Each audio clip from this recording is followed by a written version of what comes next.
So now that we've got all of our tool pathing set up, we need to simulate this to make sure that everything we're doing is going to run the way we want it to in the mill.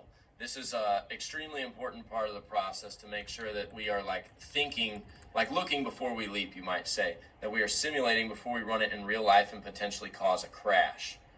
Because you may find a crash in your program. Accidents do happen. So let's click simulate. And I'm going to say I want to select my stock so that I can see the full block right there as it's going to cut it out. So I'm going to allow this program to run by just clicking play there. Uh-oh, everything's turning red. Crashes, danger. Bad things are happening. Why are all these bad things happening? Mr. Monroy, can you help us fix this terrible outcome? Because right now this thing is doing exactly what caused this nasty problem. So what you're seeing here is whenever we were in our setup mode over here to select our tool path that we want to simulate, we only had our 2D contour selected. So if you tried to do just a 2D contour, this is the result of what you're going to get. So the other thing, you could see our tool holder going down and impacting the part.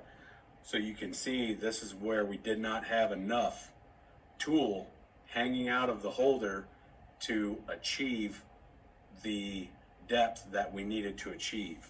So we're going to close out of our simulation here, and we're going to go back into our tool library up here in the top corner. This brings up our tool panel so we can edit that tool. And you can see right here our body length. We have a depth that we need to be about 1.25 inches, and we only have 1 inch 50 thou here. So we're going to have it hanging out 1.3. Because we're wanting to cut to a max depth of 1.25, so we're making this 1.3. And then I'll hit OK there. Yes. We're going to hit OK. We're going to hit yes. We want to change it for both. We're going to hit OK here. And then we're going to click our setup 3, and we're going to regenerate our tool path. So if you hover over this icon there, that is to generate the tool path. So it's going to make it reload essentially. So it'll basically refresh itself and say, hey, I'm making a new tool path based on the new information you've given me about our end mill. Correct. Okay, so it looks like it's done both of those. All right, so now when we do our simulation, we want to select setup 3. Just one click on it. Oh. One click on setup 3. Then we're going to click our simulate button. And now that since we clicked that setup and not just contour and not just adaptive, the setup is going to run first the adaptive, then the contour, just like we want it to. So this should go a lot better this time. And I can already see down here on this little line, I see a lot of green and no red. That's what we want.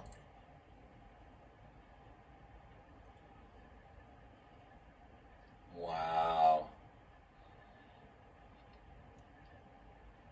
So you can see here it's cutting from the outside in, and those chips are going to be able to fall away as they go, as opposed to this one here where the chips were binding up in here and causing the end mill to load up and become less effective at cutting.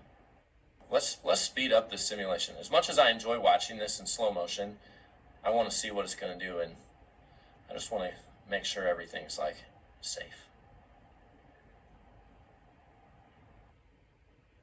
Doesn't like something you selected.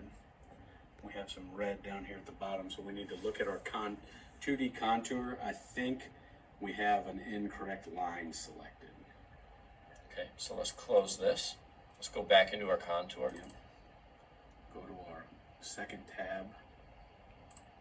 Now rotate your part so we can see inside. Zoom in.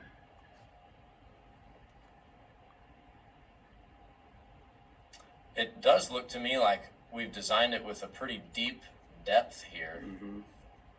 Like deeper than what our bottom height is.